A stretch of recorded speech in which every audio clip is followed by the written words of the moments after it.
ವಿಡಿಯೋದಲ್ಲಿ ಶ್ರೀ ಕೃಷ್ಣನ ಬಾಲ್ಯ ಜೀವನದ ಬಗ್ಗೆ ತಿಳಿದುಕೊಳ್ಳೋಣ. ಶ್ರೀಕೃಷ್ಣನು ಹಿಂದೂ ಪುರಾಣಗಳಲ್ಲಿ ಅತ್ಯಂತ ಪೂಜ್ಯನೀಯ ಮತ್ತು ಪ್ರಭಾವಶಾಲಿ ದೈವಪುರುಷ. ಕಂಸನಿಂದ ಕೊಲೆಯನ್ನು ಮುಂಚಿತವಾಗಿ ತಪ್ಪಿಸಲು ದೇವಕಿ ಮತ್ತು ವಸುದೇವನ ಮಗು ಕೃಷ್ಣನು ಅವರ ಜನ್ಮವೇಳೆಯೇ ಗೋಕುಲದ ವಸುದೇವನ ಸ್ನೇಹಿತ ನಂದ ಮತ್ತು ಯಶೋದೆ ದಂಪತಿಗಳ ಬಳಿ ಬೆಳೆವ ಮೂಲಕ ರಕ್ಷಿಸಲ್ಪಟ್ಟನು. ಕೃಷ್ಣನ ಜನನ. ಕೃಷ್ಣನು ಕಂಸನ ಭಯದಿಂದ ಕಾರಾಗೃಹದಲ್ಲಿಯೇ ಜನಿಸಿದನು. ಆದರೆ ಆ ರಾತ್ರಿ ವಸುದೇವನು ಮಗುವನ್ನು ಸುರಕ್ಷಿತವಾಗಿ ಗೋಕುಲಕ್ಕೆ ಕೊಂಡೊಯ್ಯಲಾಯಿತು.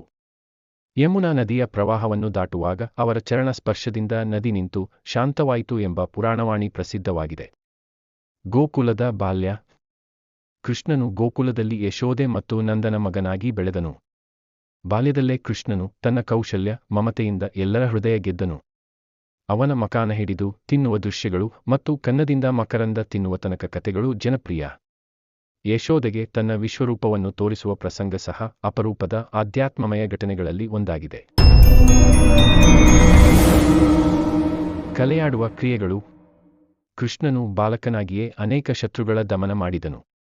ಅವನು ಪೂತನೆಯನ್ನು ಸಂಹರಿಸಿದನು, ಶಕಟಾಸುರನನ್ನು ಕೊಂದನು ಮತ್ತು ಕಾಲಿಯ ನಾಗನನ್ನು ನಳಿಸುವ ಮೂಲಕ ಗುಂಗುರಾದ ಯಮುನಾ ನದಿ ಪುನಃ ಶುದ್ಧವನ್ನಾಗಿ ಮಾಡಿದನು. ಇಂತಹ ಚಾಟುಕೃತ್ಯಗಳಿಂದ ಕೃಷ್ಣನು ಬಾಲಗೋಪಾಲ ಮತ್ತು ಮಕನಚೋರ್ಯ ಎಂದು ಪ್ರಖ್ಯಾತನಾದನು. ಗೋಪಿಕರ ಜೊತೆ ಸಹವಾಸ. ಕೃಷ್ಣನ ಬಾಲ್ಯದ ಸವಿನೆನಪುಗಳಲ್ಲಿ ಗೋಪಿಕರೊಂದಿಗೆ ಕಳೆದ ಕ್ಷಣಗಳು ವಿಶೇಷವಾದವು.